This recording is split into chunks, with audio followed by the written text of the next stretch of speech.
एक लक्षात घ्या, दृष्टी आड सृष्टी, कळले नाही तर सुतक लागत नाही.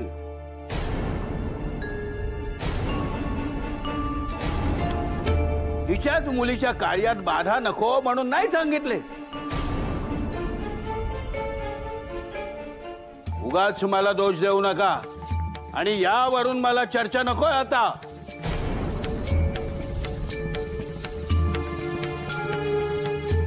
राधे, राधे उठ न ग.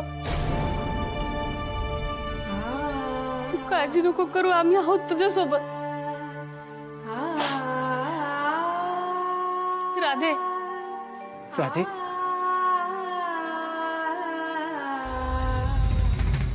छे, अरे कुठं गेला हा? मेथीची भाजी चिरायची होती, भाजी करायची होती. ए ये इकडे, ये पहिले. अजिबात येऊ नका, मी काय ते बघते. ही काही बघत नाही, तू ये इकडं. अजिबात येऊ नका. मऊ लागलं म्हणून कोपराने खणायचं. कोण? तू आणि तुझा नवरा मऊ? तुम्ही दोघंही दगडात दगड. दुसऱ्याच्या डोक्यात पडलात ना तर टाळकी फोडाल. मऊ वगैरे काही नाही. हा, तुमच्या सारख्यांना आमच्या सारखेच हवे, नाहीतर निभाव नाही लागायचा आमचा. विश्रांती तर मिळायचीच नाही आम्हाला. नाही, बरोबर आहे, बरोबर आहे. पण विश्रांती मिळवण्याकरता तू ही जी थापेबाजी करतेस ना, त्यामुळे काय होईल माहितीये का? एक दिवशी खरंच दुखलं ना तर कुणी येणार नाही मदतीला. लांडगा आला हो आला अशी गत होईल, लक्षात ठेवा. आजी. अहो काय झालं? काय झालं रडायला? उगी उगी उगी उगी उगी, रडू नका, रडू नका. आईला ताप आलाय, आई बेशुद्ध पडलीये. कारण आमची आजी देवाघरी गेली.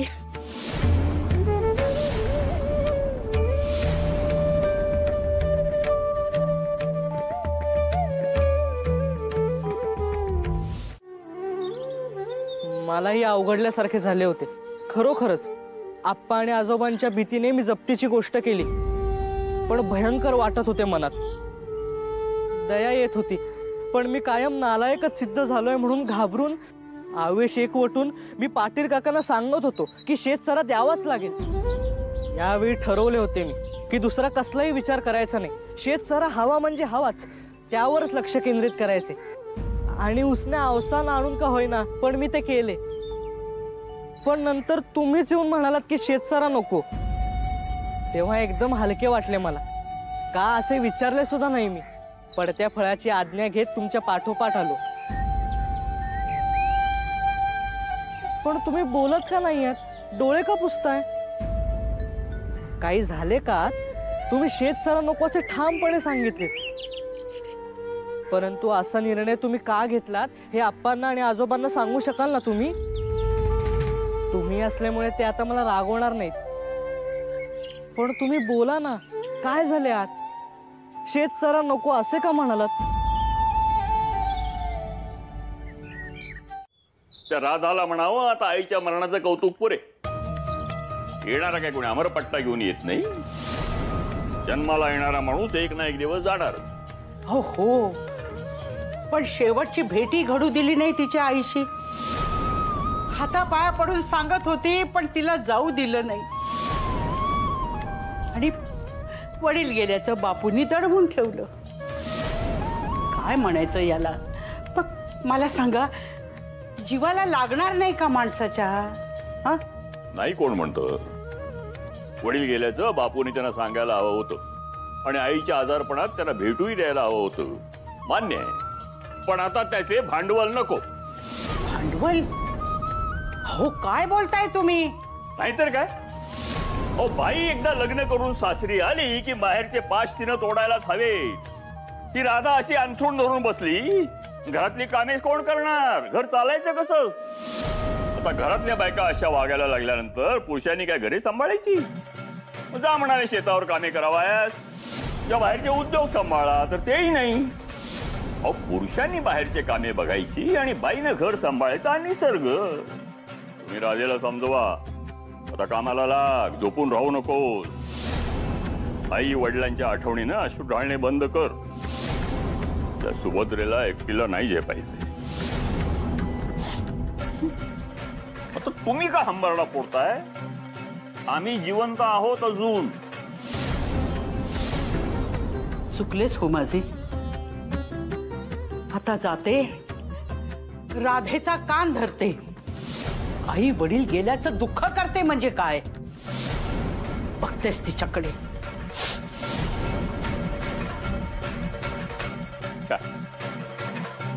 बायका म्हणजे डोक्याला ताप आहे नुसता.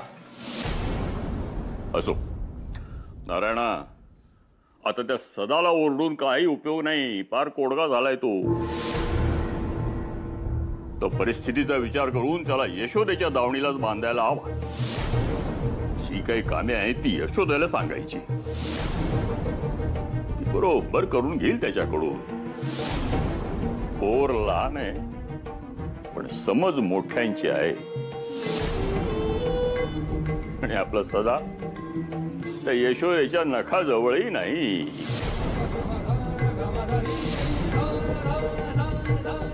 एकीकडे म्हणायचे बायका म्हणजे डोक्याला ताप आणि दुसरीकडे एका बाईचीच मदत घ्यायची. एक काय ते ठरवा. यांचा वीट आलाय मला. इतका कुचकामी असेल मी तर राहू तरी कशाला इथे. राधे, चल उठ बाई, उठ उठ आणि माझ्या नवऱ्याला गिळायला घाल. तुझ्या जीवापेक्षा त्याच्या जिभेचे चोचले महत्वाचे. चल उठ.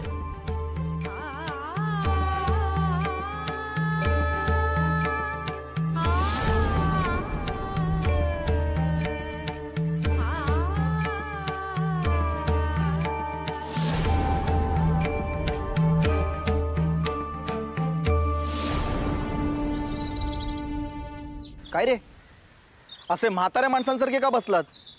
एरवी तर एवढी मस्ती करता, मग आज काय झाले? भयो, सखू,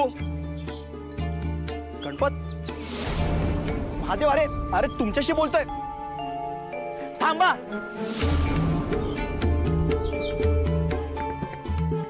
काय चाललंय? हा, एक मेंढरू खड्ड्यात उडी मारते म्हटल्यावर चालली सगळी मेंढरं तिच्या मागे. अति झाले तुमचे. लहान आहात तर लहान मुलांसारखेच वागा.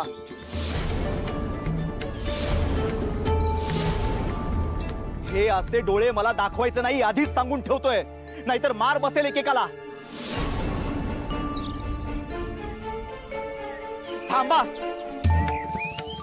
तुम्हाला ऐकू येत नाहीये का मी काय म्हणतोय ते? किती हा उद्धटपणा.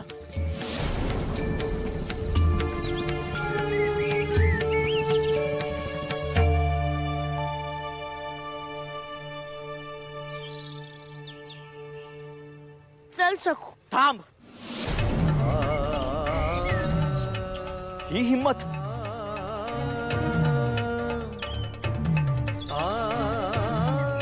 आता दाखवतोस तुला. चल.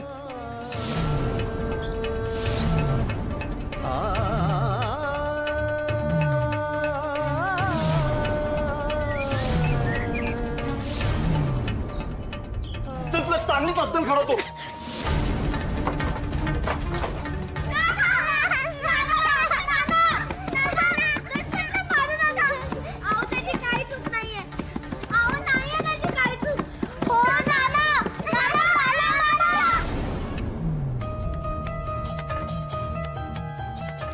असा हिशोब आहे सगळा.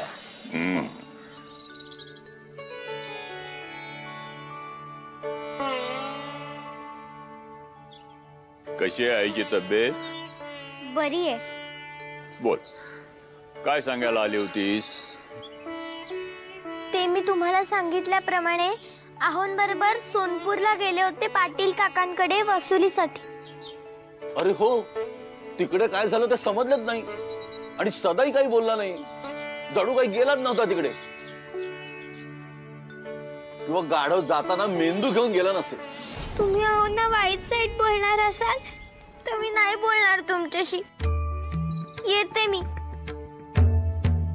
थांब यशोदे.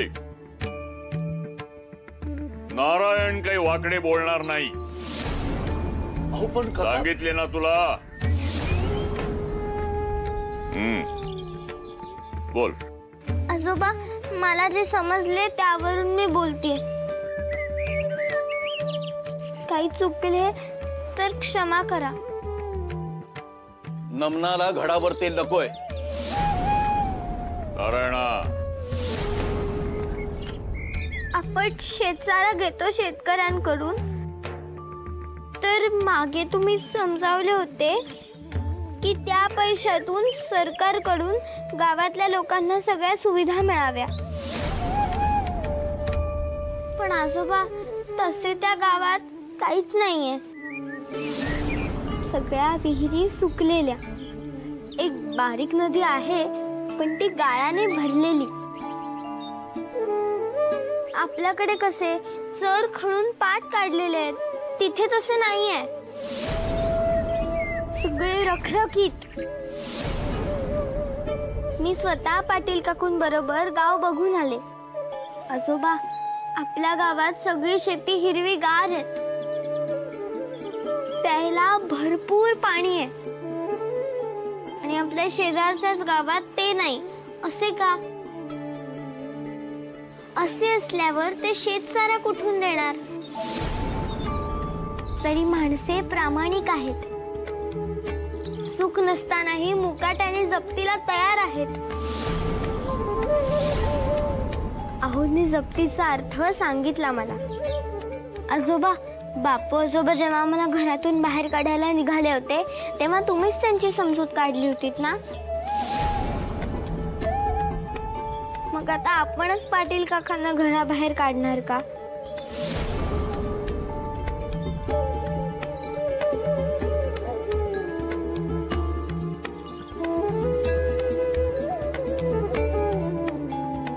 हो बरे झाले हो. मीही आहेस की. आणि सुलोचना सुद्धा येईल. सर्व काही ठीक होईल. काही काळजी करू नका. उमे आता आपण नुसते शेजारी नाही, नात्याचाही हक्क आहेस की. मी करते की सगळे. काही दिवस घेऊ सांभाळून, पुढचं पुढं बघू काय होईल ते. उमे मुगाची डाळ भिजत घाल हो. आणि शिराळी काढून आण वेलीवरची. छानपैकी शिराळ्याची भाजी करू आणि शिरांची कुरकुरीत चटणी करू. हो. बदाम घाल भिजत आणि दूध ठेव चुलीवर. चांगले आटू दे रव्याच्या खिरीसाठी. आणि हो भोपळा घेऊन ये बरं. चांगला चीर आणि उकडत लाव भरतासाठी. दही आहे ना घरात? हो आहे ना फडतळात. ताक सुद्धा करायचे आहे. हो हो. मी सांगितलेली आधीची सर्व तयारी करा. तिला काही प्रश्न पडतात आणि आपल्या परीनं ती त्याची उत्तरं शोधते. आणि तिला जे चुकीचे वाटते त्याविषयी ती बोलत राहते. नारायणा, स्त्रीचे हे रूप मी पहिल्यांदाच पाहतोय रे. ही इतक्या लहान वयात. पोरगी धाडसी आहे. आपल्या आजीच्या आणि आजोबाच्या एक पाऊल पुढे. तिच्या मनात कणव आहे, दया आहे, जबाबदारी आहे. या तिन्हीचा संगम एका ठिकाणी सहजासहजी आढळत नाही रे नारायणा. आपण तिच्या पाठीशी उभे राहायला हवे. आता तिच्या वयामुळे तिचे हे शहाणपणाचे वागणे शहाजोगपणाचे वाटते हे खरे. ते ठीक आहे पण तरी बघ, सुदैवानं तुझी बायको आणि माझी बायको दोघीही सुज्ञ आहेत. तेव्हा यशोदेला तिची मर्यादा दाखवण्याचं काम घरातल्या बायकाच करतील. आणि यशोदा जर हा समतोल सांभाळू शकली तर तिच्या हातून उत्तम कार्य घडेल नक्की. अरे आदर्श कन्या, आदर्श पत्नी, आदर्श माता दिसते मला तिच्यात. आणि ही चमक साधी नव्हे रे नारायणा. परमेश्वराने काही योजून धाडले तिला या जगात, या घरात. अरे आई झोळाईचे रूप दिसते मला तिच्यात. करारी तरी वात्सल्याने ओतप्रोत भरलेले. सांगायला माझ्याकडे शब्दच नाहीत. आई बाप ते आई बापच. त्यांची जागा कुणीच घेऊ शकत नाही. त्यांच्या सावलीविना आपण उघड्या पडतो.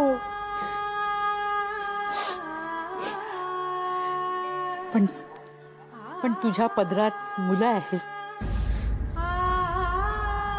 त्यांच्याकरता तुला उभं राहिलं पाहिजे. तू जर अशा आजारी पडलीस तर त्यांचे हाल होतील ना. हो ना. हे बघ, त्यांच्यासाठी तरी तुला धीरानं उभं राहिलं पाहिजे. समजलं? उभी राहा, धीर धर, घाबरू नकोस. मी आहे ना तुझ्या पाठीशी. रडायचं नाही. उभारी घे, उभारी घे.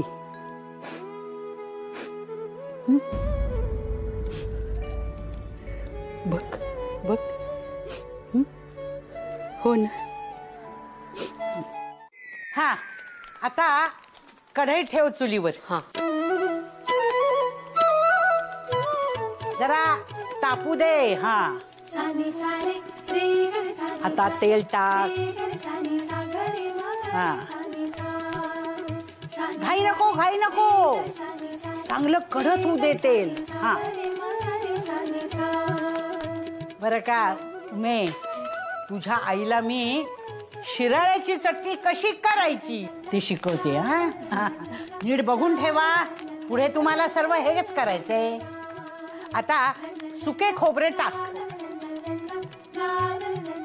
आणि परतून घे चांगले. हा, चांगले परतून घे, काळसर असे. हा,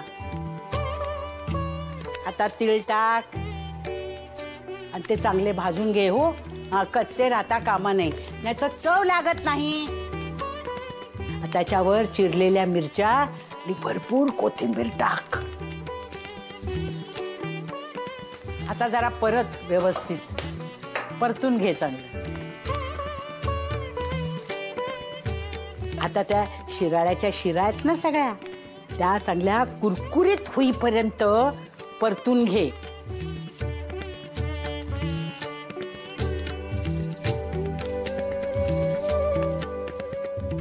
आता चवीपुरते मीठ टाक. थोडेसे चाखून बघ हो नीट झाले आहे का नाही. आणि आता झाकून ठेव आणि थोड्या वेळानं उतरवून ठेव. चला, झाला सर्व स्वयंपाक. अगदी चारी ठाव. बापू भाऊजींचे डोके आता जरा शांत होईल. अगदी तसेच हो.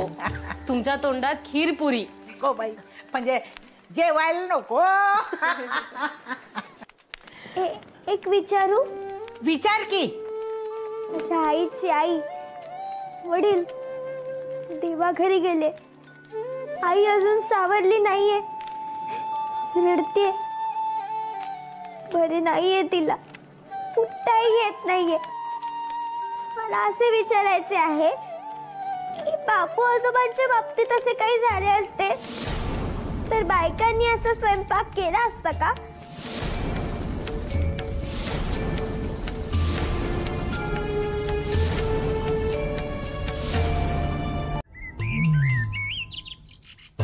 गोविंदरावांनी बाबू आणि नानूसाठी स्थळ आणले होते.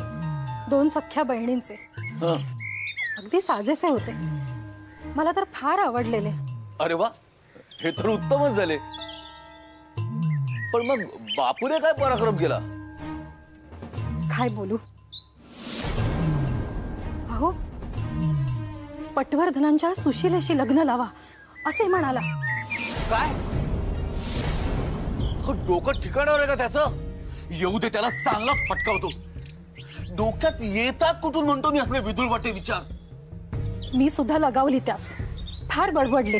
त्यावरून रागवला होता माझ्यावर. पण मग नंतर यायला तयार झाला.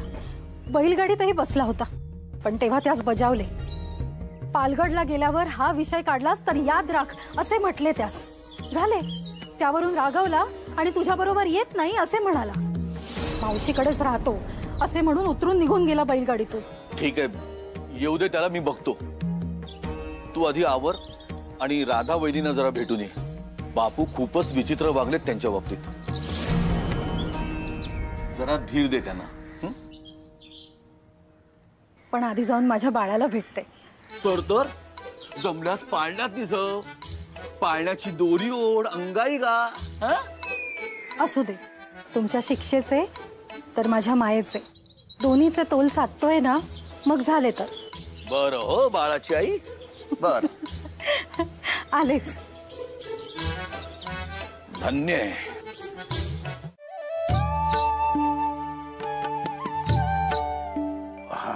वा, आज किती वर्षाने असे जेवतोय असं वाटतंय. तृप्त झाली रसना. अरे साधी शिराळ्याची भाजी मूग डाळीत बुडली की कशी चविष्ट लागते. वर खोबऱ्याची पेरणी. वा वा वा.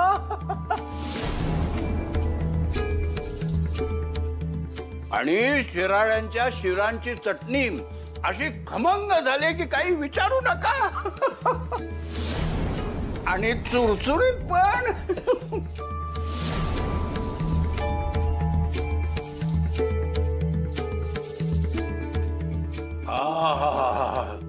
रव्याची खीर ही खीर नव्हेच, बासुंदीच ती.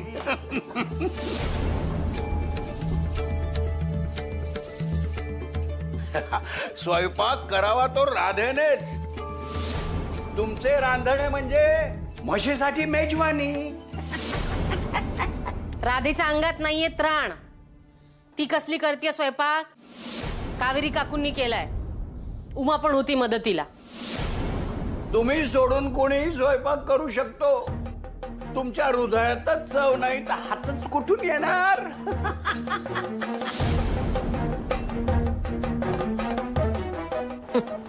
हृदयाच्या गोष्टी करतायत. माझ्या हृदयाला चूड लावून कधीच त्याचा कोळसा केलाय तुम्ही. पण नारायणा, राधाला आता जबरदस्ती करून उठव. रोज काही कावेरी वहिनी इथं स्वयंपाक करायला येणार नाहीत. होय बापू. वा वा वा.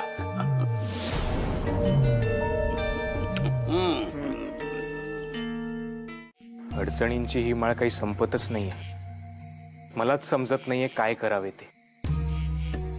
जोगांनी माझ्या आईला मदत केल्यापासून मला काही निर्णय घेता येत नाही. आपण इथेच राहिलो आहोत, इकडचे प्रश्न सोडवत. आणि आता तुझ्या माहेरचे. बयो बयो, अगं तू इथे काय करतेस? आणि या वेळेला सगळे नीट आहे ना? आणि एकटीच आलीस का? नाही, जनार्दन मामाही आलाय, त्याच्यासोबतच आले मी. मला बाळकृष्ण दादाशी बोलायचे होते. बोल. दादा, मी सोनपूरला गेले होते, मल्हारराव पाटीलांकडे वसुलीला.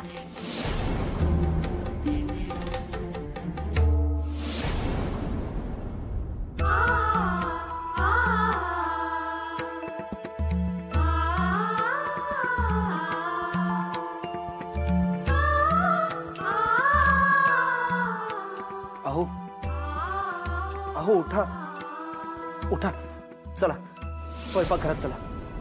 उठा. हळू. अहो बापू रागवलेत, जेवणार नाही म्हणतायत. आजचा स्वयंपाक कावेरी काकूने केला, पण आता तुम्हाला करावेच लागेल. उठसूट त्यांना नाही बोलवता येणार. चला स्वयंपाकघरात चला. उठा. अहो पण नाना, आईला बरे वाटत नाहीये, मग ती उठेल कशी? अगो पण आई. महादेवा, तुला सुद्धा गणपत सारखा मार हवाय का? बयोनी माझी माफी मागितली म्हणून तुम्हाला सूट दिली, पण अति करू नका. चल मला मदत कर.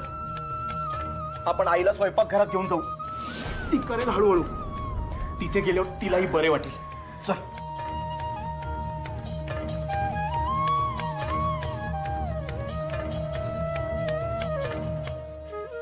सावकाश सावकाश.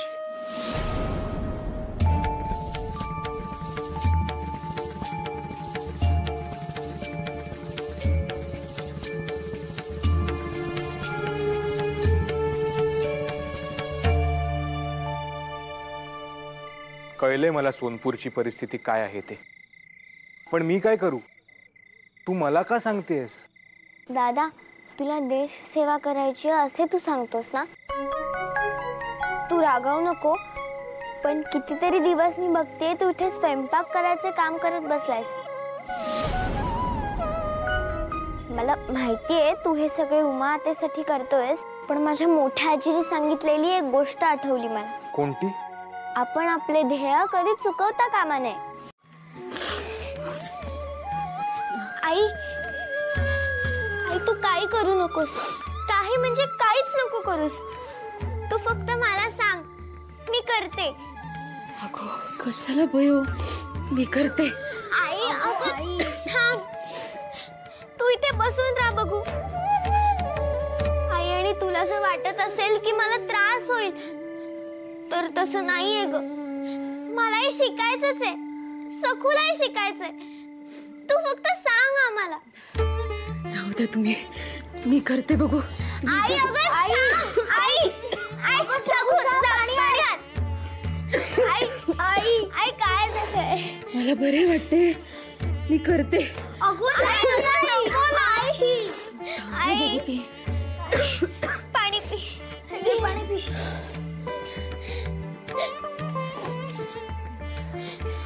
आई हे घे, मधाचं चाटण घे, म्हणजे तुझा खोकला बरा होईल.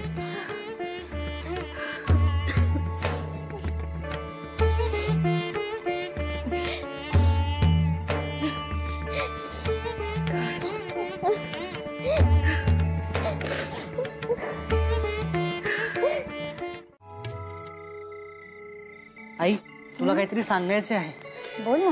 यशोदेने त्र्यंबक आजोबांना सोनपूर गावाची अवस्था सांगितली आणि विचारले की आपण शेतसारा घेतो, मग त्या गावाला मदत करायला नको. आले हो, सारे रामायण कानावर आले माझ्या. सोनपूरवाल्यांना पाण्याचे नियोजन शिकवायचे असे त्र्यंबक आजोबांच्या मनाने घेतले आहे. त्यामुळे मलाही काम करण्याची संधी मिळेल. आई, तो माझा मित्र नाही का जो आजोबांकडे स्वयंपाक करतो? हा, त्यास ज्ञान आहे या सगळ्या गोष्टींचे. हो होय, आम्ही दोघंही त्या गावात जाऊन काम करणार आहोत. म्हणजे त्या गावात पाऊस पडतो, पण तिथल्या लोकांना पाण्याचे नियोजन करता येत नाही. खरे सांगू का, यात तुझे वडील आणि यशोदेचे बापू आजोबा हे दोघे फार हुशार आहेत. पण मामनजींचे आणि तुझ्या वडिलांचे काहीतरी बिनसले आहे. तेव्हा मला अगदी सांगून गेले तो, सोनपूर गावास मुळीच मदत करणार नाही. अरे देवा, मग काय, आता शंकर बापूंची मदत घ्यावी लागेल तुम्हाला. छे छे, हे म्हणजे आपणच वाघाच्या जबड्यात हात घालण्यासारखे आहे. ते कोण करणार? आहे खरे, पण यशोदेत सांग, ती नक्की काहीतरी शक्कल लढवेल.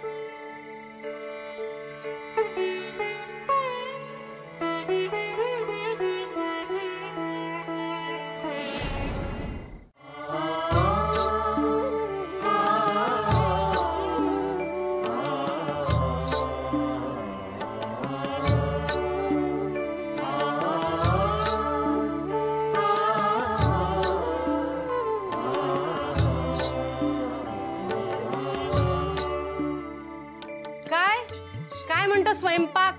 आज काही तक्रारी नाहीत का? शेवटी राधेने केलाय म्हणे.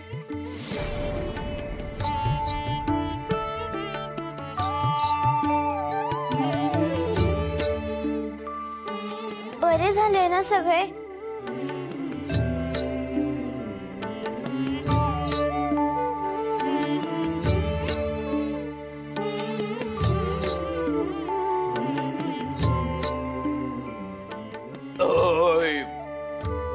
मध्ये मध्ये कशाला तोंड चालवत होतात?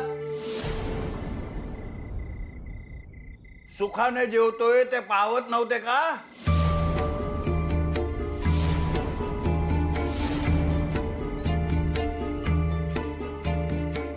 स्वतःचे सुख तेवढे बघा. आज राधाच्या हाताला जरा जास्तच चव आली होती. काय नारायणा? हो, एवढा उत्तम स्वयंपाक मी बऱ्याच वर्षांनी चाखला.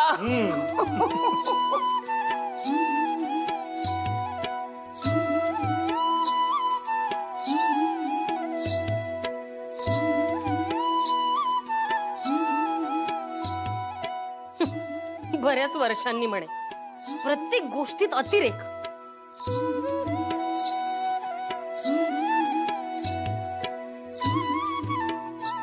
नाही हो, ह्यात माझे काही श्रेय नाही. सगळा स्वयंपाक भयोने केलाय. तिने केले हो सारे.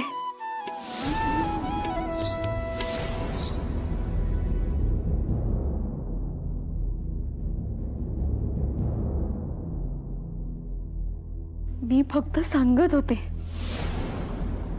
वा वा वा, एरवी नाना उपद्व्याप करते ही बयो, पण स्वयंपाकाचे काही मनावर घेत नव्हती हो. पण आज घेतले.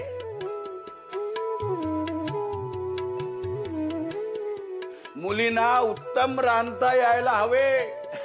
जमले तुला बयो, जमले हो. बोल, काय बक्षीस देऊ?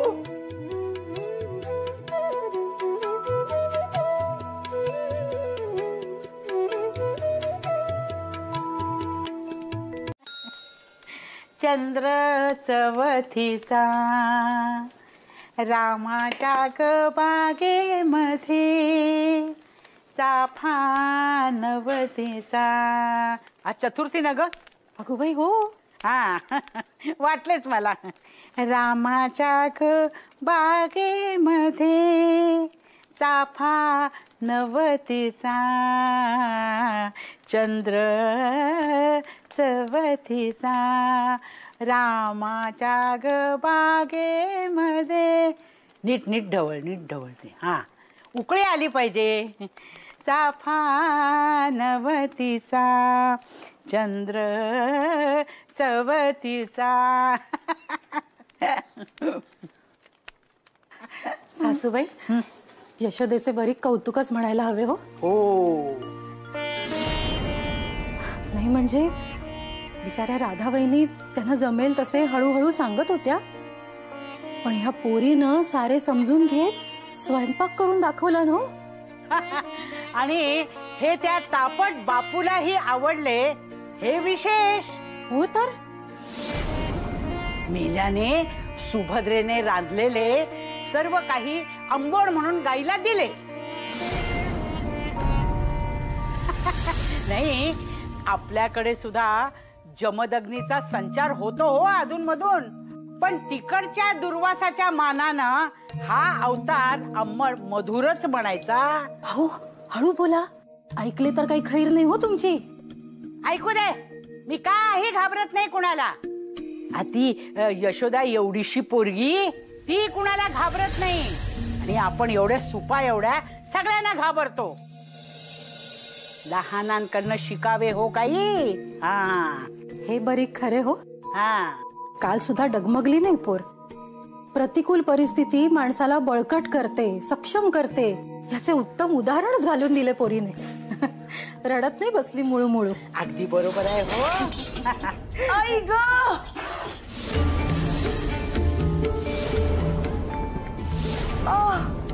गोद्या गो, काय झाले? आई ग. झाले. आपण यशोदेचे कौतुक केले ना, हिच्या पोटात दुखायला लागले. अगो खरेच बरे नाहीये का? वातुळ काही खाल्लेस का? तुझ्यासाठी ओवा आणि खोबऱ्याचा तुकडा आणते. थांब. काही नको बस. काही होत नाही तिला. ती नाटक करते. हे आजचे का आहे, हे नेहमीच आहे. तू तुझे काम सुरू ठेव, लक्ष देऊ नको. फोडणीला घाल तिकडे. हा, आई, अहो खरंच दुखते.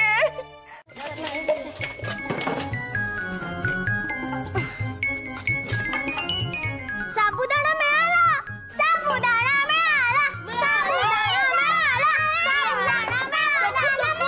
साबुदाणा घुसतो. गणपत, चुलीत लाकडं ठेव बघू. हो हो.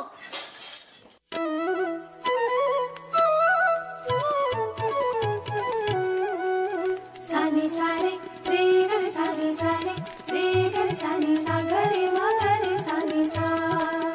सानी सारे रे ग सानी सारे रे ग सानी सा ग रे म ग रे सानी सा.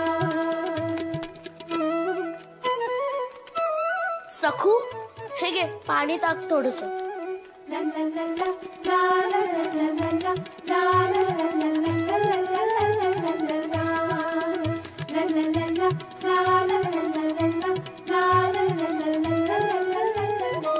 अगं बळताई, हे काय करतेस? काय म्हणजे काय? साबुदाणा खिचडी. अशी येते मला. काल बापूंनी मला शाबासकी दिली उत्तम स्वयंपाक केला म्हणून. तू उगाच दात काढू नकोस. ते आईने तुला बारीक सारी गोष्टी सांगितल्या होत्या ना म्हणून.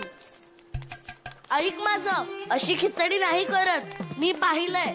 गप्प बस, आगाऊपणा करू नकोस. मी हुशार आहे. बघ आता कशी सुंदर खिचडी करते साबुदाण्याची. अगो अगो असे नाही बळताई, साबुदाणा आधी भिजवायला लागतो. तुला गप्प बस म्हटलं ना, मला शिकवू नकोस.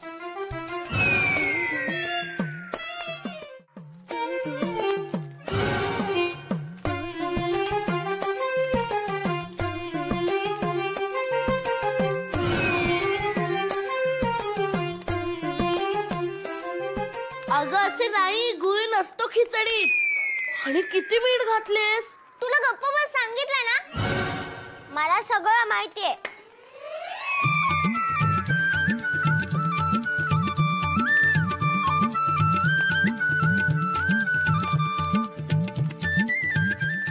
अगं कधी होणार खिचडी? माझं ताक घुसळून झालं. मला खिचडी पाहिजे, खिचडी. हो हा बाळा, तुला देते हा खिचडी. हे बघ झालीच.